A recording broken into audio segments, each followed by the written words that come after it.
Hague, Uholanzi, tuweze kusikiliza moja kwa moja uamuzi huo ambao unatolewa na majaji 15. Surveyed and demarcated the boundary. Following the completion of this exercise, the Commission recorded its decisions in an agreement signed by British and Italian representatives on 17 December 1927, to which I shall refer as the 1927 Agreement. That agreement was formally confirmed by an exchange of notes of 22 November 1933 between the British and Italian governments. I shall collectively refer to the 1927 Agreement and this exchange of notes as the 1927-1933 Treaty Arrangement. Somalia and Kenya gained their independence in 1960 and 1963, respectively. Both parties signed on 10 December 1982 the United Nations Convention on the Law of the Sea, to which I shall refer as UNCLOS, or the Convention. Kenya and Somalia ratified it on 2 March 1989 and 24 July 1989, respectively, and the Convention entered into force for them on 16 November 1994.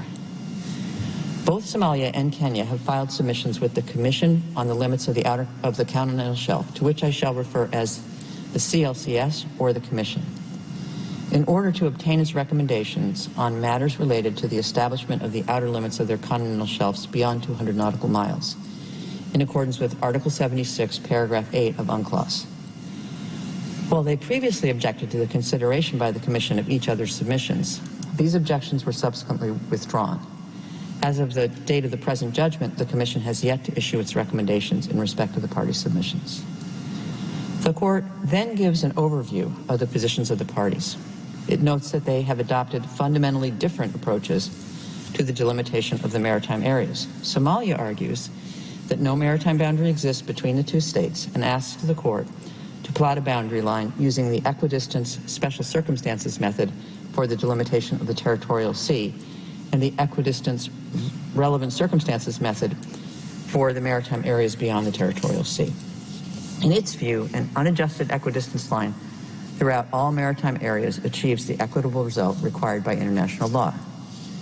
Kenya, for its part, contends that there is already an agreed maritime boundary between the parties because Somalia has acquiesced to a boundary that follows the parallel of latitude at 1 degree, 39 minutes, 43.2 seconds south.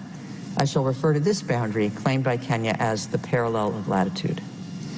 Kenya submits that even if the Court were to conclude that there is no maritime boundary in place, it should delimit the maritime areas following the parallel of latitude, and that even if the Court were to employ the delimitation methodology suggested by Somalia, the outcome following adjustment to reach an equitable result would be a delimitation that follows the parallel of latitude. The Court first ascertains whether there is an agreed maritime boundary between the parties on the basis of acquiescence by Somalia. The Court recalls that both Kenya and Somalia are parties to UNCLOS. For the delimitation of the territorial sea, Article 15 of the Convention provides for the use of a median line, failing agreement between the two states to the contrary, unless it is necessary by reason of historic title or other special circumstances to delimit the territorial seas of the two states in a different way.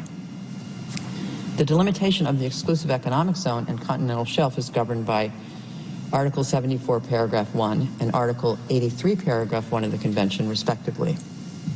They establish that delimitation shall be effected by agreement on the basis of international law.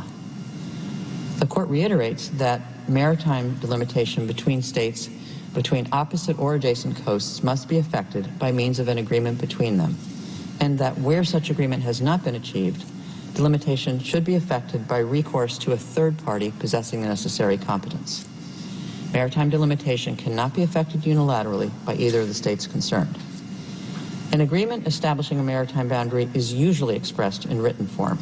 The Court considers, however, that the agreement referred to in Article 15, Article 74, Paragraph 1, and Article 83, Paragraph 1 of the Convention may take other forms as well. The essential question is whether there is a shared understanding between the states concerning their maritime boundaries. The Court notes that both parties recognize that the delimitation of maritime boundaries requires such a shared understanding. The jurisprudence related to acquiescence and tacit agreement may be of assistance in examining whether there is whether there exists an agreement that is not in written form regarding the maritime boundary between two states. In this regard, the court recalls that acquiescence is equivalent to tacit recognition manifested by unilateral conduct which the other party may interpret as consent. If the circumstances are such that the conduct of the other state calls for a response within a reasonable period, the absence of a reaction may amount to acquiescence. In determining whether a state's conduct calls for a response from another state, it is important to consider whether the state has consistently maintained that conduct. In evaluating the absence of a reaction, duration may be a significant factor. The court has set a high threshold for proof that a maritime boundary has been established by acquiescence or tacit agreement. It has emphasized that since the establishment of a permanent maritime boundary is a matter of grave importance, evidence of a tacit legal agreement must be compelling. Acquiescence presupposes clear and consistent acceptance of another state's position. To date, the court has recognized the existence of a tacit agreement limiting a maritime boundary in only one case, in which the parties had acknowledged in a binding international agreement that a maritime boundary already existed. In the present case, the court will use the criteria it has identified in earlier cases and examine whether there is compelling evidence that Kenya's claim to a maritime boundary at the parallel of latitude was maintained consistently and consequently called for a response from Somalia. It will then consider whether there is compelling evidence that Somalia clearly and consistently accepted the boundary claimed by Kenya. In this respect, the parties present arguments regarding the proclamations by the President of the Republic of Kenya dated 28 February 1979 and 9 June 2005, to which I shall refer as the 1979 proclamation and the 2005 proclamation, as well as Kenya's 2009 submissions to the CLCS and their respective domestic laws. They also refer to other conduct of the parties in the period between 1979 and 2014. The court examines these arguments in turn. The 1979 proclamation was concerned with Kenya's exclusive economic zone. It stated that, I quote, "The exclusive economic zone of Kenya shall, in respect of its northern territorial waters boundary with Somalia, be on latitude 1 degree 38 minutes south." The court notes, however, that Section 2, subsection 4 of Kenya's Territorial Waters Act of 1972, which remained in force when the 1979 proclamation was issued, stated that, I quote, "On the coastline adjacent to neighboring states, the breadth of the territorial sea shall extend to a median line," end of quote. The court thus observes that Kenya was not consistently claiming a maritime boundary with Somalia at the parallel of latitude in all maritime areas. On 25 August 1989, shortly after ratifying UNCLOS, Kenya adopted the Maritime Zones Act, which is still in force. In respect of the delimitation of the territorial sea, Section 3, subsection 4 of the 1979 Maritime Zones Act provides, I quote, "On the coastline adjacent to neighboring states, the breadth of the territorial waters shall extend to a line every point of which is equidistant from the nearest points on the baselines from which the breadth of the territorial waters of each of the respective states is measured," end of quote. As regards the delimitation of the exclusive economic zone, Section 4, subsection 4 of the Act provides that, I quote, "The northern boundary of the exclusive economic zone with Somalia shall be delimited by notice in the Gazette by the minister pursuant to an agreement between Kenya and Somalia on the basis of international law," end quote. The court considers that Kenya's position is at odds with the text of the 1979 Maritime Zones Act, which refers neither to the 1979 proclamation nor to a boundary at the latitude for either the territorial sea or the exclusive economic zone. In respect of the exclusive economic zone, the text of Section 4, subsection 4 of the 1989 Maritime Zones Act provides that the northern boundary of the exclusive economic zone with Somalia shall be delimited pursuant to an agreement between Kenya and Somalia. These words stand in contrast to the text of Section 4, subsection 3, which provides that the southern boundary with Tanzania shall be on an easterly latitude, employing similar terms to those found in the 1979 proclamation. Section 4, subsection 4, thus implies that, unlike the situation of the boundary between Kenya and Tanzania, Kenya considered in 1989 that there was no agreement with Somalia on their maritime boundary. The Act refers instead to an agreement to be concluded and published in the future. It was therefore reasonable for Somalia to understand Kenya's position to be that an agreement was to be negotiated and concluded at a later date. Kenya's 2005 proclamation replaced the 1979 proclamation while generally reaffirming its terms. With regard to the exclusive economic zone, the 2005 proclamation modified the parallel of latitude claimed as the boundary with Somalia. The proclamation included two schedules, one of which implying that for Kenya, the boundary of its territorial sea with Somalia also followed the same parallel of latitude. Kenya has also drawn the court's attention to two notes verbal from the Ministry of Foreign Affairs of Kenya to the Ministry of Foreign Affairs of the Transitional Federal Government of Somalia, dated 26 September 2007 and 4 July 2008. In the note verbal of 26 September 2007, which concerned the process of delineation of the outer limits of its continental shelf, Kenya claimed that the maritime boundaries between the two countries have been drawn using the parallel of latitude in accordance with Article 7483 of the UNCLOS, and requested Somalia to confirm, I quote, that the transitional federal government agrees with the way the maritime boundaries between the two countries are drawn as deposited with the United Nations by the government of the Republic of Kenya, end quote. The aide-memoire attached to the note verbal stated that the boundaries between our two countries have not been defined. In the note verbal of 4 July 2008, Kenya asked the government of Somalia, I quote, to state its position to the government of the Republic of Kenya that the transitional federal government of Somalia agrees with the maritime boundaries between the two countries as drawn and deposited with the United Nations by the government of the Republic of Kenya, end quote. The court observes that the notes verbal did not characterize the maritime boundary claimed by Kenya as an agreed boundary, but rather invited Somalia to confirm its agreement. It has not been shown that Somalia provided such confirmation.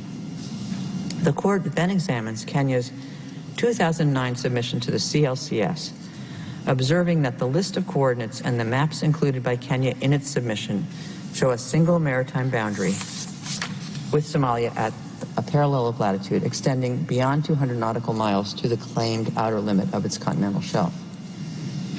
The court notes that Kenya's 2009 submission to the CLCS was made for the purpose of delineating the outer limits of its continental shelf, which is a process distinct from the delimitation of continental shelf. In this regard, Kenya's submission indicates that, I quote, Kenya has overlapping maritime claims with the adjacent coastal states of Somalia to the north and with the United Republic of Tanzania to the south, end of quote, and mentions that Kenya and Somalia had signed in 2009 a Memorandum of Understanding, which I shall refer to as the MOU, agreeing that they would not object to each other's submissions to the CLCS. As previously noted by the court in the 2017 judgment, the terms of the MOU suggest that the two states recognize that they have a maritime dispute that is unresolved and identify the area under dispute as that in which the claims of the two parties to the continental shelf overlap, without differentiating between the shelf within and beyond 200 nautical miles. They also suggest that the parties intended to acknowledge the usual course that the limitation would take, namely engaging in negotiations with a view to reaching agreement. In this connection, the MOU provides that, I quote, the delimitation of maritime boundaries in the areas under dispute shall be agreed between the two coastal states on the basis of international law, end of quote. The court observes that Kenya's 2009 submission to the CLCS also alludes to the lack of agreement between the parties on the maritime boundary in the exclusive economic zone. In respect of the boundary with Tanzania, the submission explains that an agreement is in place between Kenya and Tanzania concerning the delimitation of maritime boundaries. However, in respect of the boundary with Somalia, the submission states that the exclusive economic zone boundary, I quote, shall be delimited by notice in the Gazette by the minister pursuant to an agreement between Kenya and Somalia on the basis of international law, end of quote, thus employing the same terms as Section 4, Subsection 4 of the 1989 Maritime Zones Act. The submission also notes the existence of an unsettled boundary line between Kenya and Somalia. From these terms, it was reasonable for Somalia to maintain its understanding that an agreement had yet to be negotiated and concluded. On 26 and 27 March 2014, at the request of the Kenyan government, the parties met in Nairobi to engage in negotiations on maritime delimitation. The mere fact that these negotiations took place suggests that the parties recognized the need to delimit the maritime boundary between them.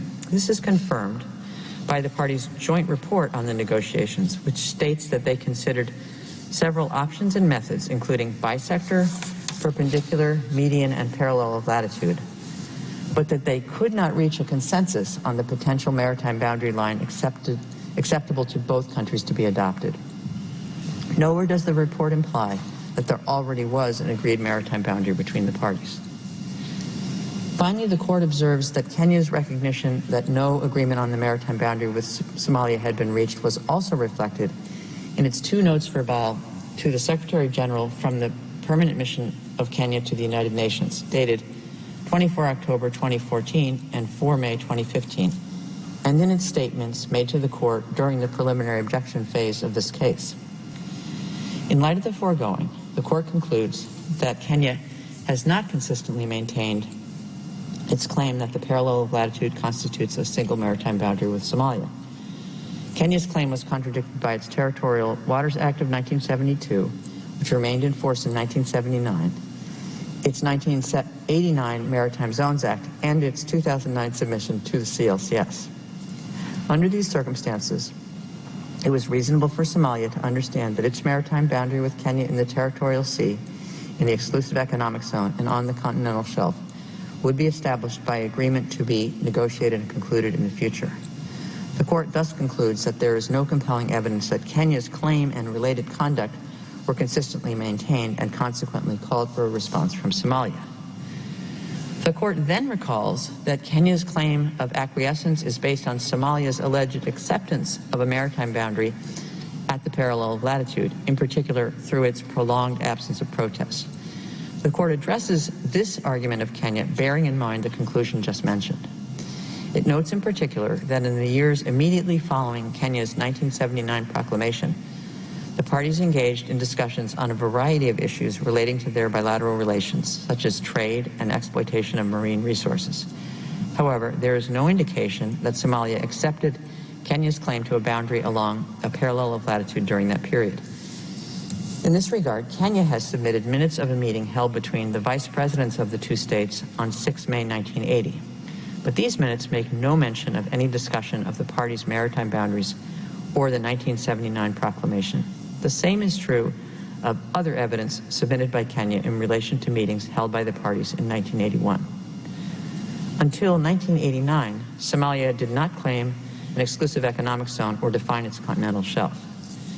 Shortly before ratifying UNCLOS, Somalia adopted the Maritime Law of 1988, approved by Law No. 5 on 26 January 1989. The Maritime Law does not refer to the delimitation of either the exclusive economic zone or the continental shelf. Article 4 defines Somalia's territorial sea as extending to 12 nautical miles and addresses the issue of its delimitation with Kenya, providing in the relevant part of paragraph 6, I quote, "If there is no multilateral treaty, the Somali Democratic Republic shall consider that the border between the Somali Democratic Republic and the Republic of Djibouti and the Republic of Kenya is a straight line towards the sea from the land as indicated on the enclosed charts," end of quote. Somalia has not produced the charts mentioned in the provision, explaining that they may have been lost or destroyed during the Civil War. It maintains that the phrase "straight line towards the sea" was intended to be equivalent to an equidistance line. Kenya contends that although the meaning of the phrase is unclear, taking Somalia's contemporary practice into account, it should be interpreted as a reference to the parallel of latitude. The court notes that Article 4, Paragraph 6 of the Maritime Law also refers to the delimitation of maritime areas in relation to the Republic of Yemen, employing the phrase "a median line." The phrase "a straight line towards the sea" is not clear, and without the charts mentioned, its meaning cannot be determined. Somalia did not react immediately to the 2005 proclamation. However, its view was made clear on several occasions in 2009.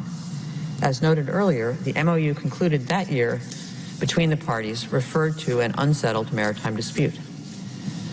Somalia's 2009 submission of preliminary information to the CLCS reproduces the text of the MOU and indicates that unresolved questions remain in relation to the bilateral delimitation of the continental shelf with neighboring states.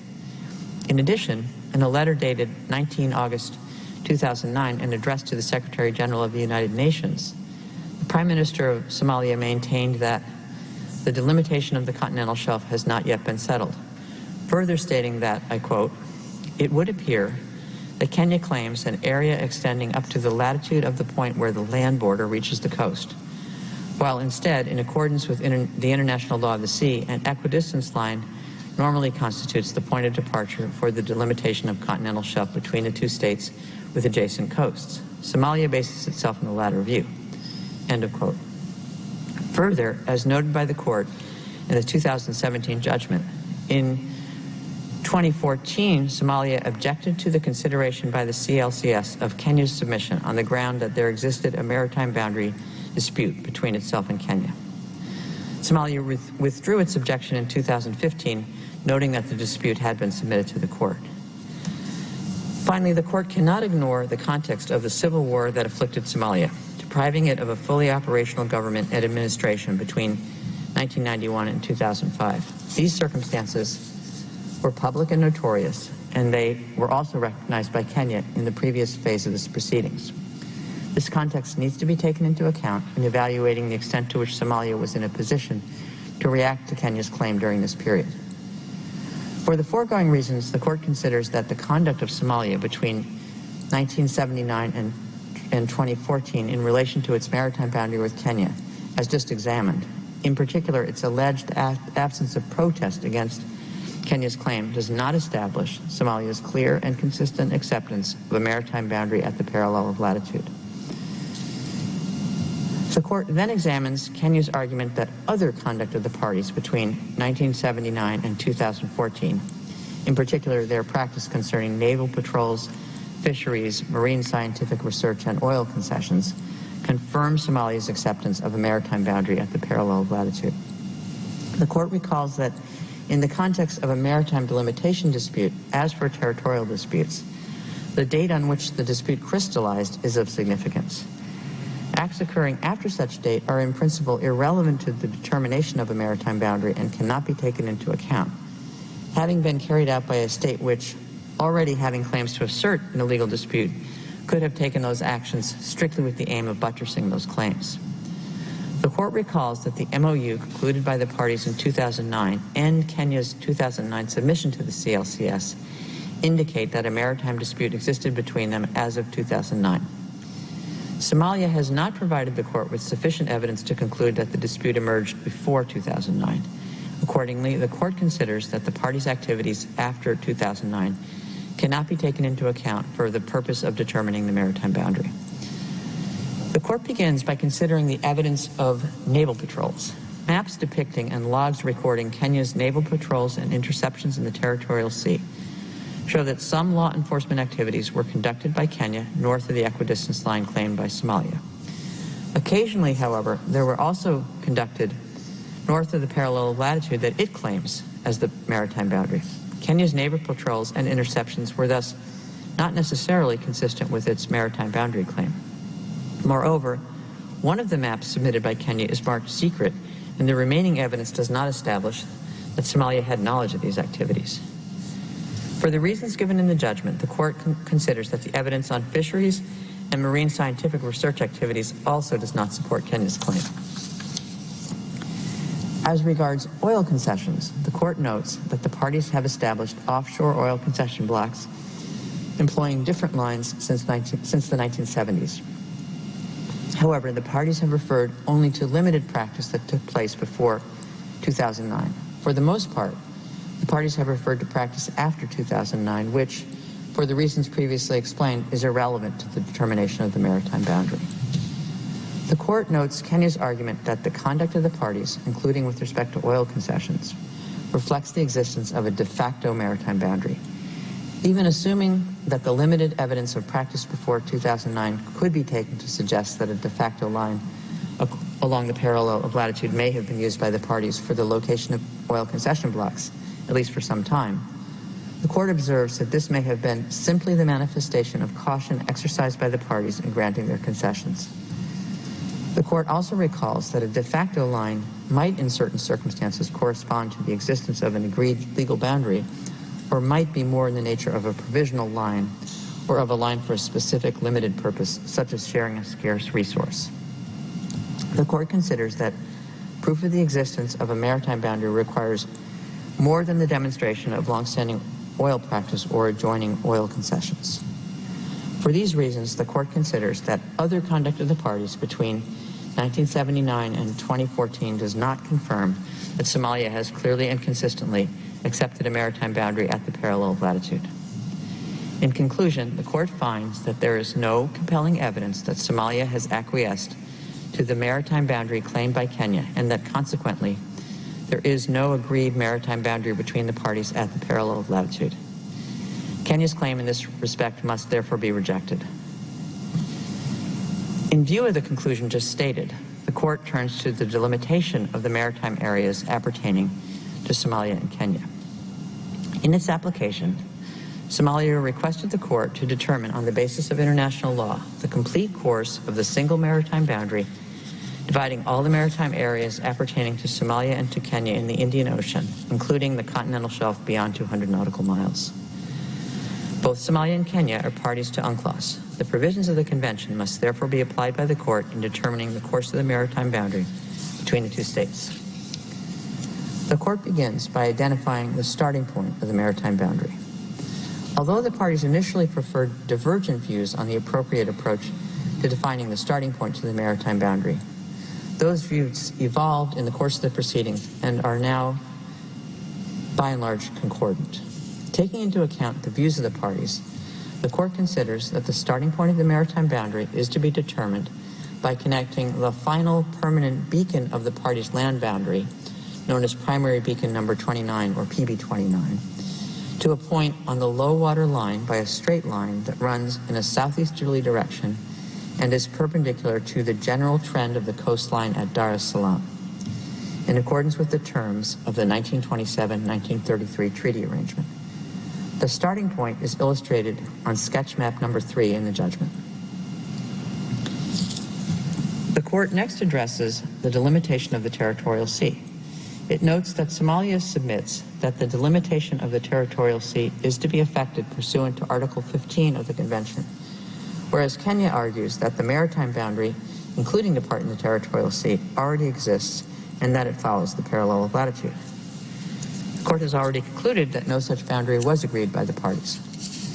The court also notes that Kenya, in its counter-memorial, referred to the 1927-1933 treaty arrangement and stated that it, I quote, provided for the establishment of a boundary in the territorial sea, end of quote. The court notes that neither party asks it to confirm the existence of any segment of the maritime boundary or to delimit the boundary in the territorial sea on the basis of the 1927-1933 treaty arrangement.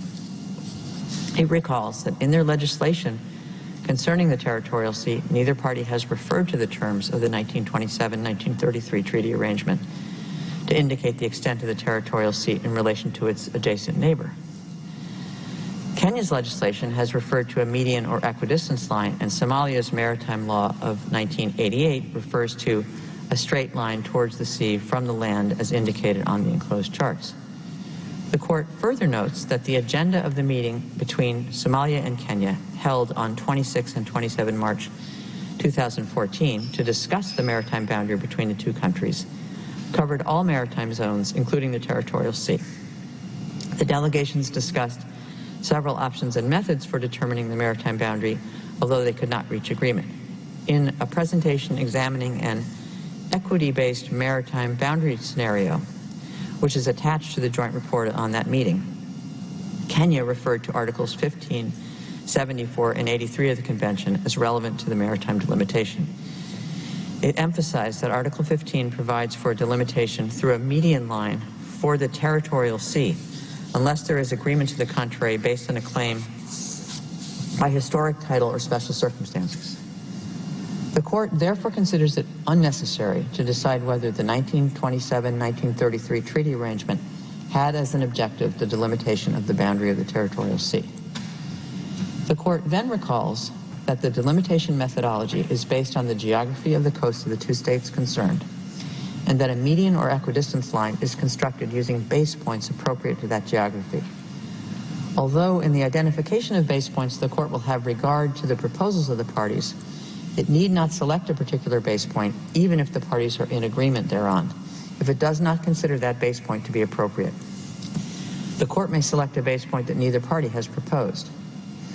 The Court further recalls that it has sometimes been led to eliminate the disproportionate effect of small islands by not selecting a base point on such small maritime features.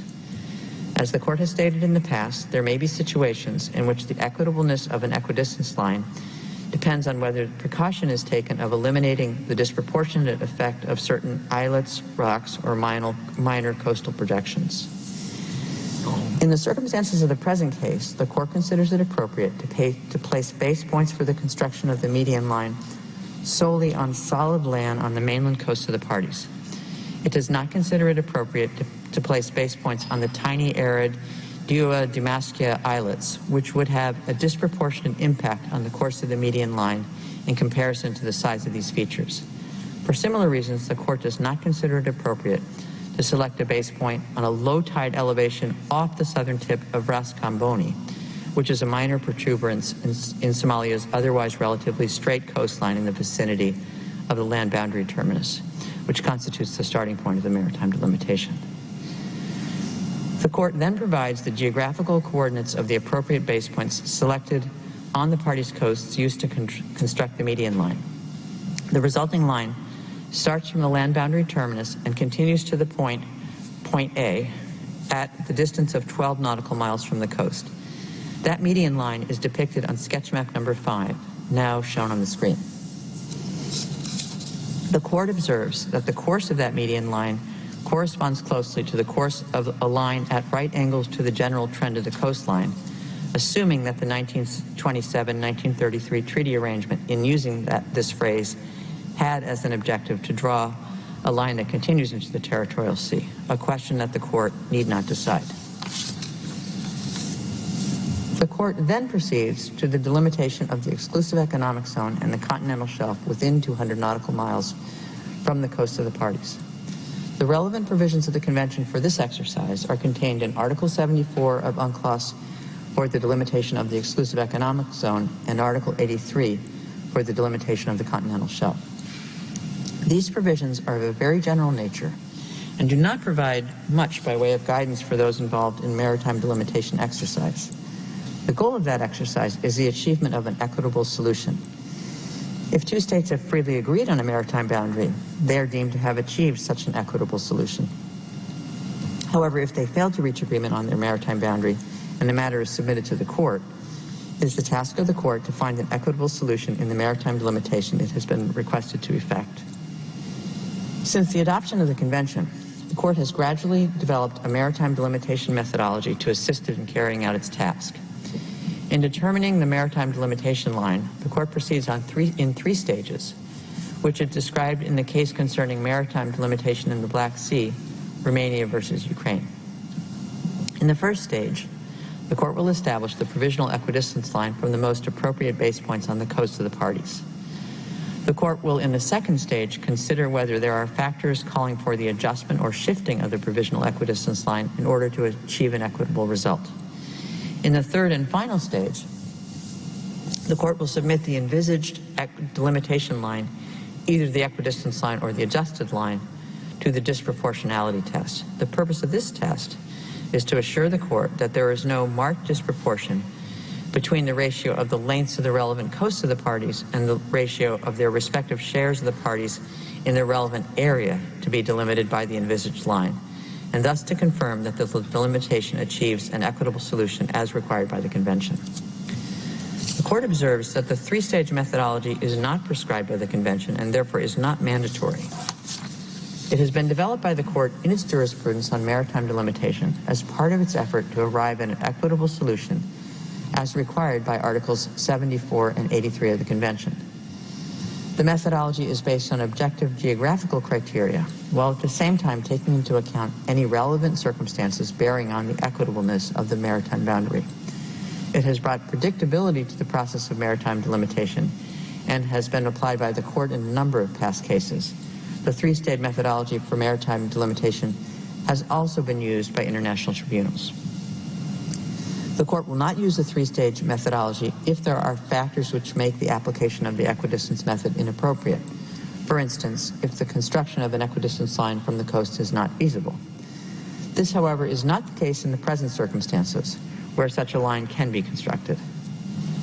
Moreover, the Court does not consider the use of a parallel of latitude as the appropriate methodology to achieve an equitable solution as suggested by Kenya.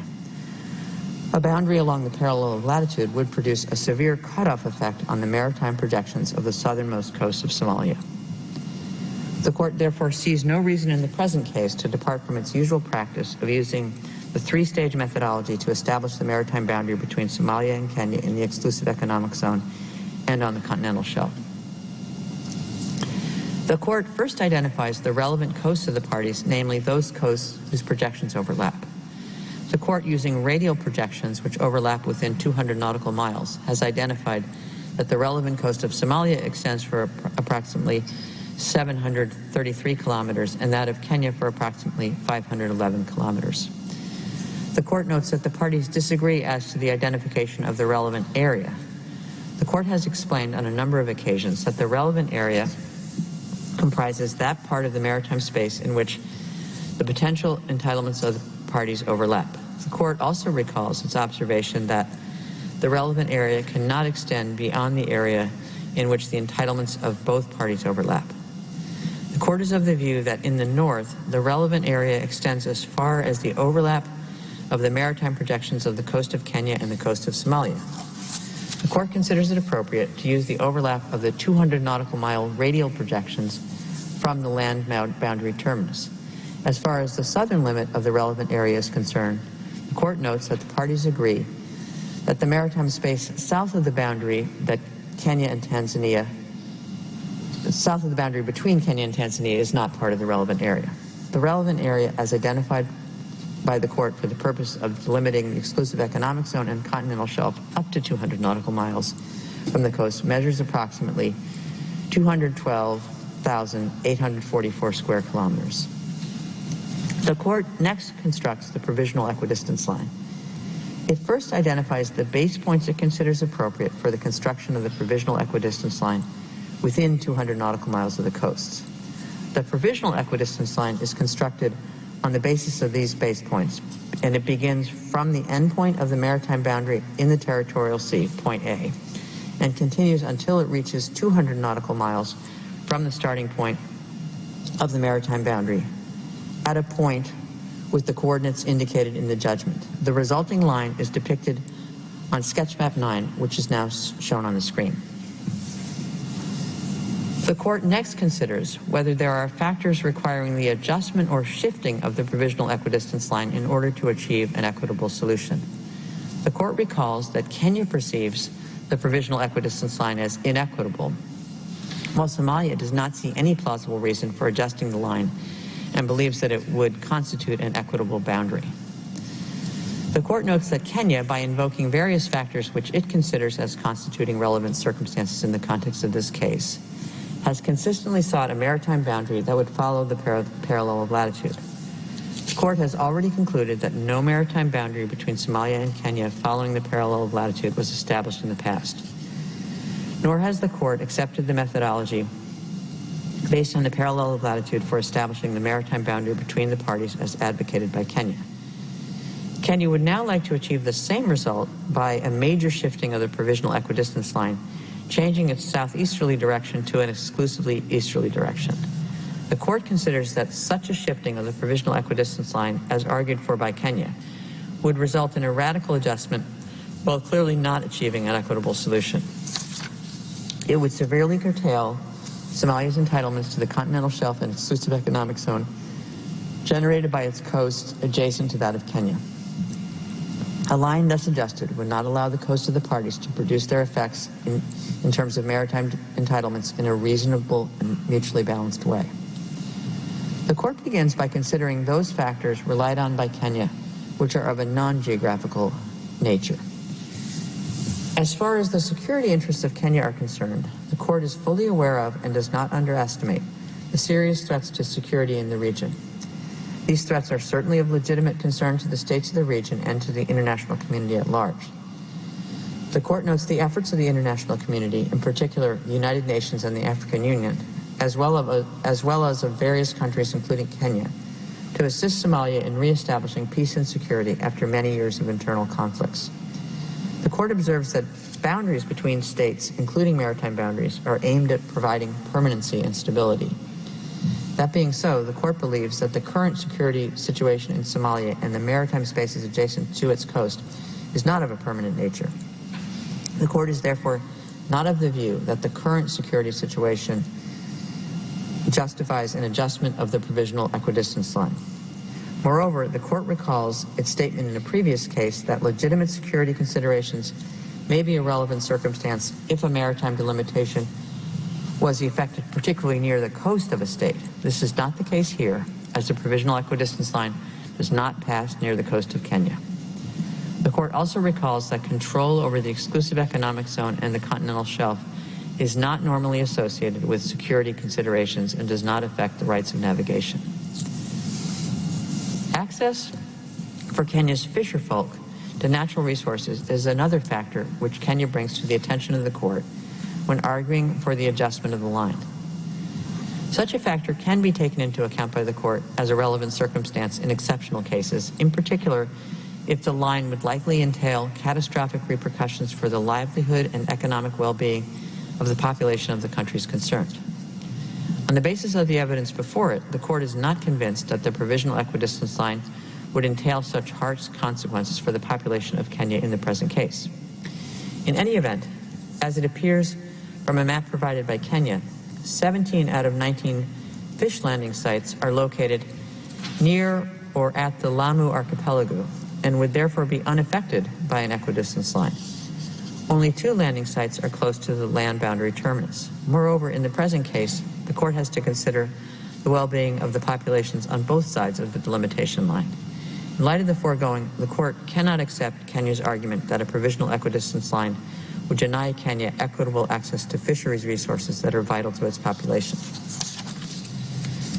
The court then turns to Kenya's argument that the party's long-standing and consistent conduct in relation to oil concessions, naval patrols, fishing, and other activities reflects the existence of a de facto maritime boundary along the parallel of latitude, which calls for adjustment of the provisional equidistance line.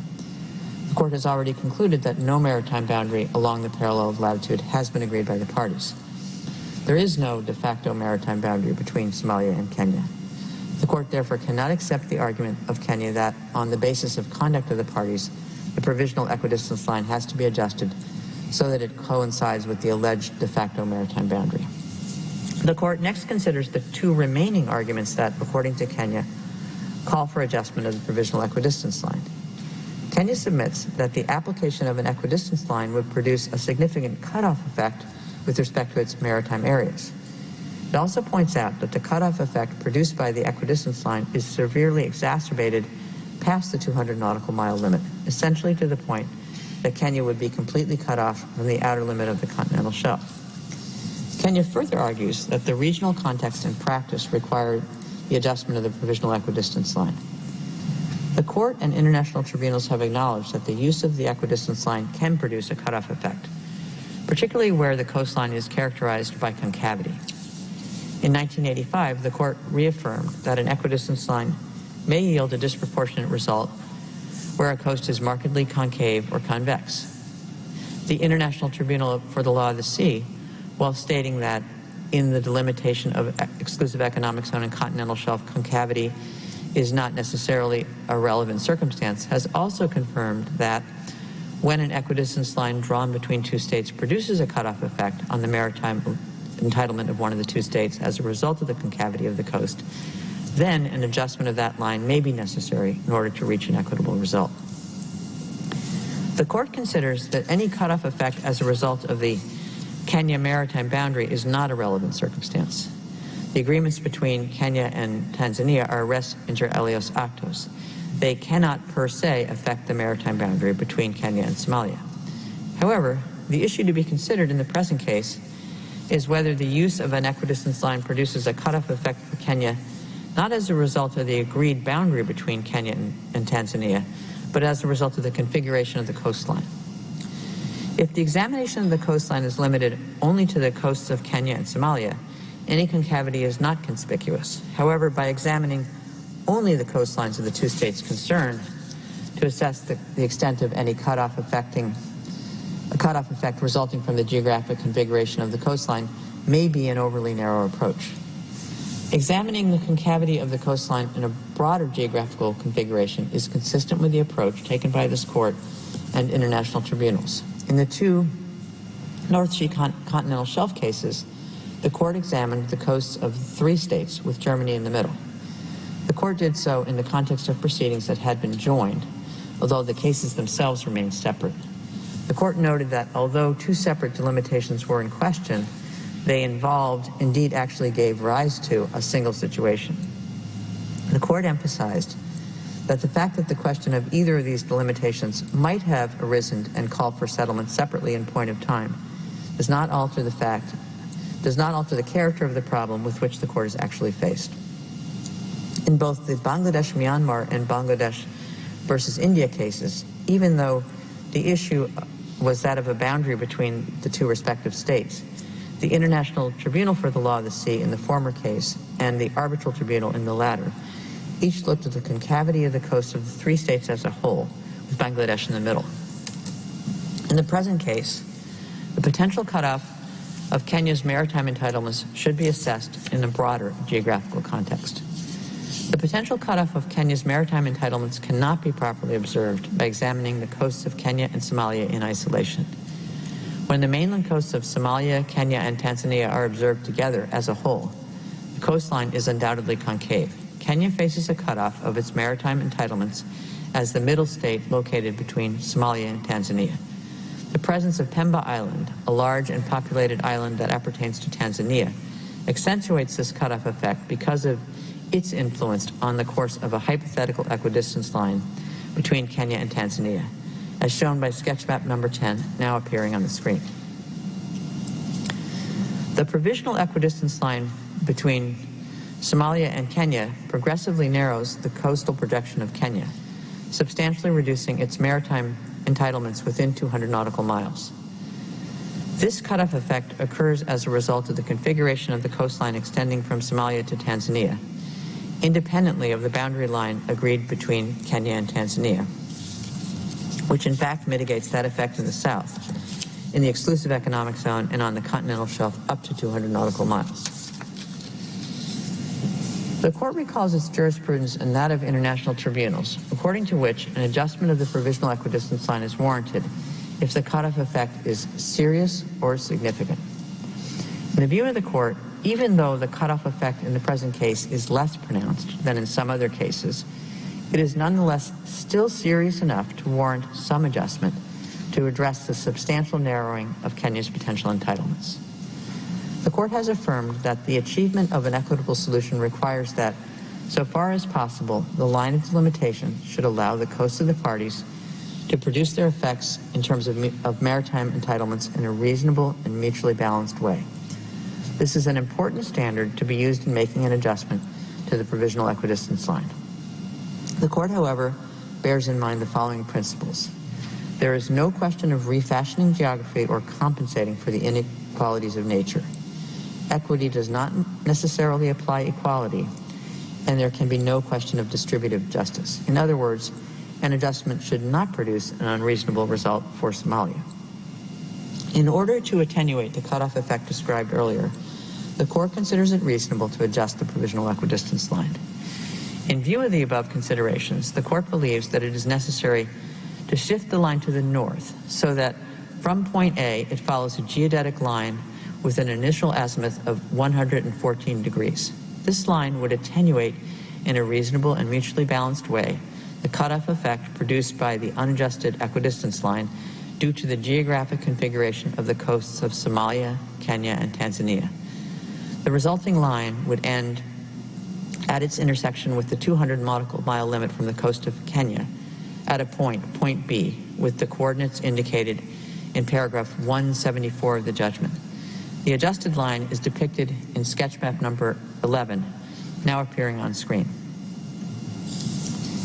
In the final stage, the court checks whether the envisaged delimitation line leads to a significant disproportionality between the ratio of the lengths of the parties' respective relevant coasts and the ratio of the size of the relevant area apportioned by the line. As mentioned earlier, the relevant coast of Somalia is 733 kilometers, and that of Kenya is 511 kilometers long. The ratio of the relevant coasts is 1 to 1.43 in favor of Somalia. The maritime boundary determined by the court divides the relevant area within 200 nautical miles of the coast in such a way that approximately 120,455 square kilometers would appertain to Kenya, and the remaining part, measuring approximately 92,389 square kilometers, would appertain to Somalia.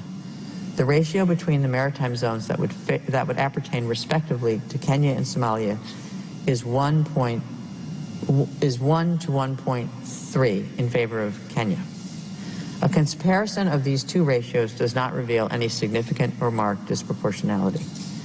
The court is thus satisfied that the adjusted line that it has established as the maritime boundary for the exclusive economic zone in the continental shelves of Somalia and Kenya within 200 nautical miles in the Indian Ocean described earlier achieves an equitable solution as required by Article 74, Paragraph 1 and Article 83, Paragraph 1 of the Convention.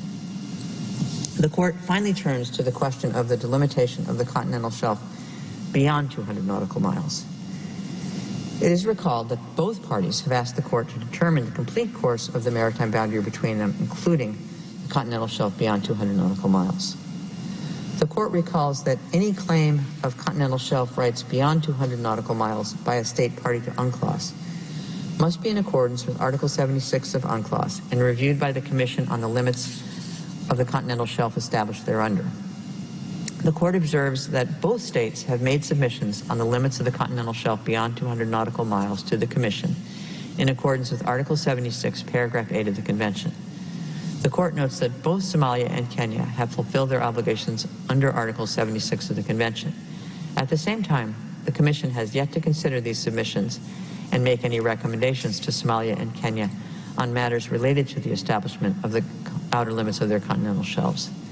It is only after such recommendations are made that Somalia and Kenya can establish final and binding outer limits of their continental shelves in accordance with Article 76, Paragraph 8 of UNCLOS. The court emphasizes that the lack of delineation of the outer limit of the continental shelf is not, in and of itself, an impediment to the delimitation between two states with adjacent coasts, as is the case here. The court observes that the entitlement of the parties to the continental shelf beyond 200 nautical miles are to be determined by reference to the outer limit of the continental margin, to be ascertained in accordance with Article 76, Paragraphs 4 and 5 of UNCLOS. The entitlement of a state to the continental shelf beyond 200 nautical miles depends on geological and geomorphological criteria subject to the constraints set out in Article 76, Paragraph 5. An essential step in any delimitation is to determine whether there are entitlements and whether they overlap. The situation in the present case is not the same as that addressed by the International Tribunal for the Law of the Sea in the Bangladesh-Myanmar case. In that case, the unique situation of the Bay of Bengal and the negotiation record at the Third United Nations Conference on the Law of the Sea, which threw particular light on the parties' contentions on the subject, were sufficient to enable the tribunal to proceed with the delimitation of the area beyond 200 nautical miles. The court notes that in their submissions to the Commission, both Somalia and Kenya claim on the basis of scientific evidence a continental shelf beyond 200 nautical miles, and that their claims overlap.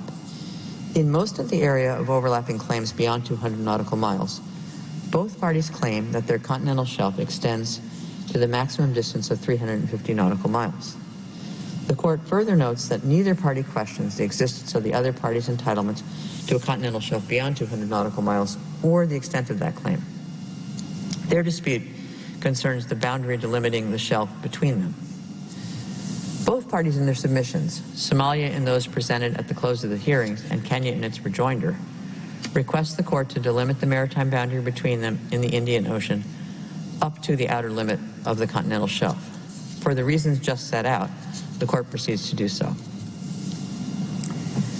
As regards the relevant circumstances invoked by Kenya for adjustment of the provisional equidistance line, the court has already considered them earlier and adjusted the line accordingly in the exclusive economic zone and on the continental shelf up to 200 nautical miles. The court recalls that both Somalia and Kenya have claimed a continental shelf extending up to 350 nautical miles in the greater part of the area of overlapping claims. In view of the foregoing, the court considers it appropriate to extend the geodetic line used for the delimitation of the exclusive economic zone and the continental shelf within 200 nautical miles to delimit the continental shelf beyond 200 nautical miles. The court therefore concludes that the maritime boundary beyond 200 nautical miles continues along the same geodetic line as the adjusted line within 200 nautical miles until it reaches the outer limit of the parties' continental shelves, which are to be delineated by Somalia and Kenya respectively on the basis of the recommendations to be made by the Commission, or until it reaches the area where the rights of third states may be affected. The direction of that line is depicted on sketchmap number 12, now appearing on the screen. Depending on the extent of Kenya's entitlement to a continental shelf beyond 200 nautical miles, as it may be established in the future on the basis of the Commission's recommendation, the delimitation line might give rise to an area of limited size located beyond 200 nautical miles from the coast of Kenya and within 200 nautical miles from the coast of Somalia, but on the Kenyan side of the delimitation line. This possible gray area is depicted on sketchmap number 12. Since the existence of this gray area is only a possibility, the court does not consider it necessary in the circumstances of the present case to pronounce itself on the legal regime that would be applicable in that area. The complete course of the maritime boundary is shown on sketchmap number 13, now appearing on the screen. In its final submissions, Somalia also requests the court to adjudge and declare that Kenya, by its conduct in the disputed area, has violated its international obligations and is responsible under international law to make full reparation to Somalia. Somalia, however, stated during the oral proceedings that it does not insist on compensation for past violations. It asks the court to order Kenya to cease its wrongful acts and to make available to Somalia the technical data acquired in areas that are determined by the court to be subject to the sovereignty or sovereign rights and jurisdiction of Somalia. The court first examines the applicant's argument that by its unilateral actions in the disputed area, Kenya has violated Somalia's sovereignty over its territorial sea and its sovereign rights and jurisdiction in the exclusive economic zone and on the continental shelf. The court recalls that Somalia's submission is made in the context of proceedings regarding a maritime boundary which has not been settled prior to the decision of the court. The consequence of the court's judgment is that the maritime boundary has now been delimited between the parties. The court considers that when maritime claims of states overlap, maritime activities undertaken by a state in an area which is subsequently attributed to another state by a judgment cannot be considered to be in violation of the sovereign rights of the latter if those activities were taken before the judgment was delivered and if the area concerned was the subject of claims made in good faith by both states. Somalia complains of surveying and drilling activity conducted or authorized by Kenya in an area located entirely or partially north of the equidistance line claimed by Somalia as the maritime boundary. There is no evidence that Kenya's claims over the area were not made in good faith. Under the circumstances, the court concludes that it has not been established that Kenya's maritime activities, including those that may have been conducted in parts of the disputed area that have now been attributed to Somalia, were in violation of Somalia's sovereignty or its sovereign rights and jurisdiction. The court then turns to the applicant's argument that Kenya's activities were in violation of Article 74, Paragraph 3 and Article 83, Paragraph 3 of UNCLOS. Under those provisions, states with opposite or adjacent coasts that have not reached an agreement on the delimitation of the exclusive economic zone or continental shelf are under an obligation to make every effort during this transitional period not to jeopardize or hamper the reaching of a final agreement. The Court considers that the transitional period mentioned in those provisions refers to the period after the maritime delimitation dispute has been established until a final delimitation by agreement or adjudication has been achieved. As previously noted, the Court is of the view that a maritime delimitation dispute between the parties has been established since 2009. Accordingly, the Court only examines whether the activities conducted by Kenya after 2009 jeopardized or hampered the reaching of a final agreement on the delimitation of the maritime boundary. The Court observes that Somalia complains of certain activities, including the award of oil concession blocks to private operators and the performance of seismic and other surveys in those blocks, which are of a transitory character. These activities are not of the kind that could lead to permanent physical change in the marine environment, and it has not been established that they had the effect of jeopardizing or hampering the reaching of a final agreement on the delimitation of the maritime boundary. Somalia also complains of certain drilling activities which are of the kind that could lead to permanent physical change in the marine environment.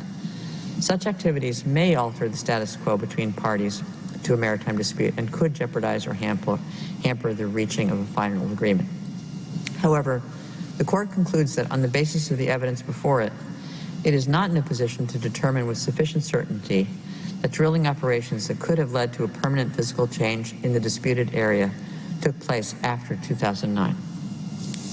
The Court further notes that in 2014, the parties engaged in negotiations on maritime delimitation and that in 2016, Kenya suspended its activities in the disputed area and offered to enter into provisional arrangements with Somalia.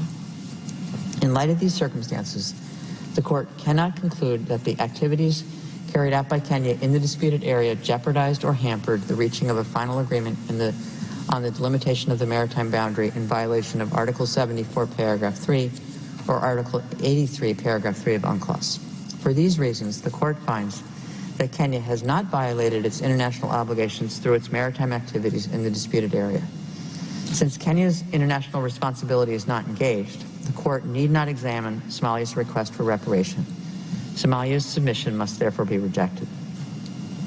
The maritime boundary between the parties having been determined, the Court expects that each party will fully respect the sovereignty, sovereign rights, and jurisdiction of the other in accordance with international law. I shall now read out the operative part of the judgment. For these reasons, the Court, 1, unanimously finds that there is no agreed maritime boundary between the Federal Republic of Somalia and the Republic of Kenya that follows the parallel of latitude described in paragraph 35 above. 2, unanimously decides that the starting point of the single maritime boundary delimiting the respective maritime areas between the Federal Republic of Somalia and the Republic of Kenya is the intersection of the straight line extending from the final permanent boundary beacon, PB29, at right angles to the general direction of the coast with the low water line, at the point with coordinates 1 degree, 39 minutes, 44 seconds south, and 41 degrees, 33 minutes, 34.4 seconds east, WGS 84.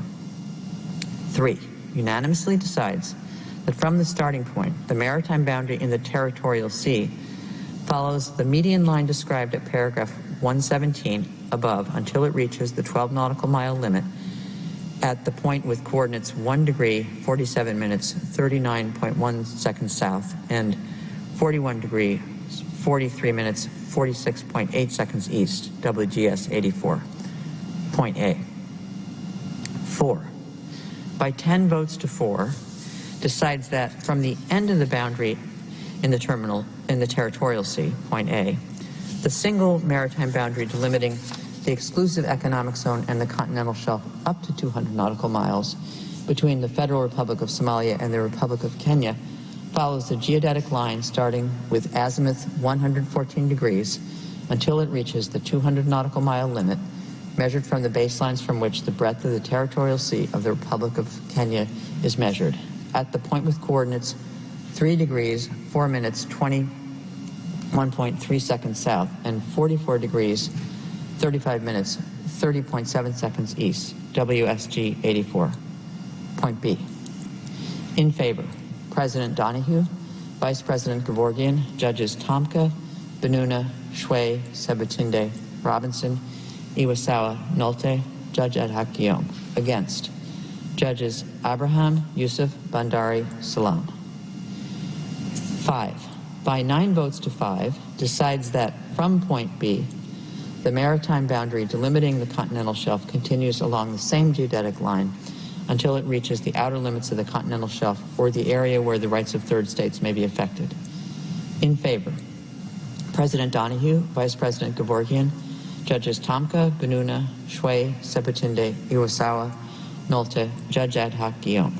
Against, Judges Abraham, Yusuf, Bandari, Robinson, Salam. 6. Unanimously rejects the claim by the Federal Republic of Somalia on its final submission number 4. I now call upon the registrar to read the operative part of the judgment in French.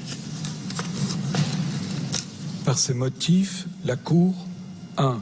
À l'unanimité, dit qu'il n'existe pas de frontière maritime convenue entre la République fédérale de Somalie et la République du Kenya, longeant le parallèle décrit au paragraphe 35 ci-dessus. 2. À l'unanimité, décide que le point de départ de la frontière maritime unique, délimitant les espaces maritimes respectifs de la République fédérale de Somalie et de la République du Kenya, est situé à l'intersection de la ligne droite partant de la dernière borne frontière permanente, PP 29, à angle droit de la direction générale de la côte avec la laisse de basse mer au point de coordonnées 1 degré 39 minutes 44 secondes de latitude sud et 41 degrés 33 minutes 34 secondes,4 de longitude est, WGS 84. 3. À l'unanimité, décide que, à partir du point de départ, la frontière maritime dans la mer territoriale suit la ligne médiane, décrite au paragraphe 117 ci-dessus, jusqu'à ce qu'elle atteigne la limite des 12 000 marins, au point situé par 1 degré 47 minutes 39,1 secondes de latitude sud et 41 degrés 43 minutes 46,8 secondes de longitude est, WGS 84.A. 4. Par 10 voix contre 4, décide que, à partir du point où prend fin la frontière dans la mer territoriale, point A, la frontière maritime unique délimitant la zone économique exclusive et le plateau continental en deçà de 200 000 marins entre la République fédérale de Somalie et la République du Kenya suit la ligne géodésique ayant pour azimut initial 114 degrés jusqu'à ce qu'elle atteigne la limite des 200 000 marins mesurée à partir des lignes de base servant à mesurer la largeur de la mer territoriale de la République du Kenya au point situé par 3 degrés 4 minutes 21,3 secondes de latitude sud et 44 degrés 35 minutes 30,7 secondes de longitude est, WGS 84.B. Pour Madame Donoghue, présidente, Monsieur Gevorgian, vice-président, Messieurs Tomka Benuna, Mesdames Shui Sebutinde, Messieurs Robinson, Iwasawa Nolte, juge, Monsieur Guillaume, juge ad hoc. Contre, Messieurs Abraham, Youssouf, Bandari, Salam, juge. 5. Par 9 voix contre 5, décide que, à partir du point B, la frontière maritime délimitant le plateau continental se poursuit le long de la même ligne géodésique jusqu'à ce qu'elle atteigne la limite extérieure du plateau continental ou la zone où les droits d'État tiers sont susceptibles d'être affectés. Pour Madame Donoghue, présidente, Monsieur Gevorgian, vice-président, Messieurs Tomka Benuna, Mesdames Shui Sebutinde, Messieurs Iwasawa Nolte, juge, Monsieur Guillaume, juge ad hoc.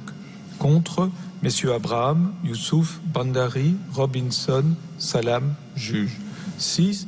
À l'unanimité, rejette la demande formulée par la République fédérale de Somalie dans sa conclusion finale numéro 4.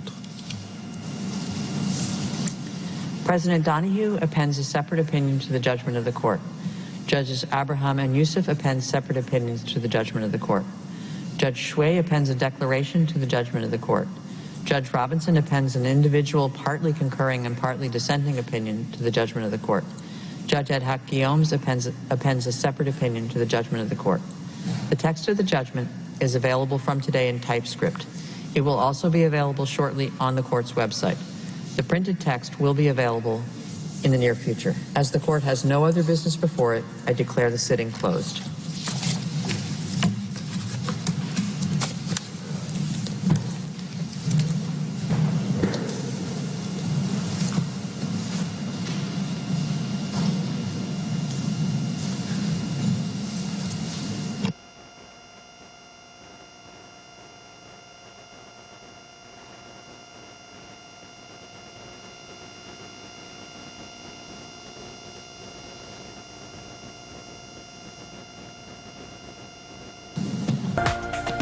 This is KTN News.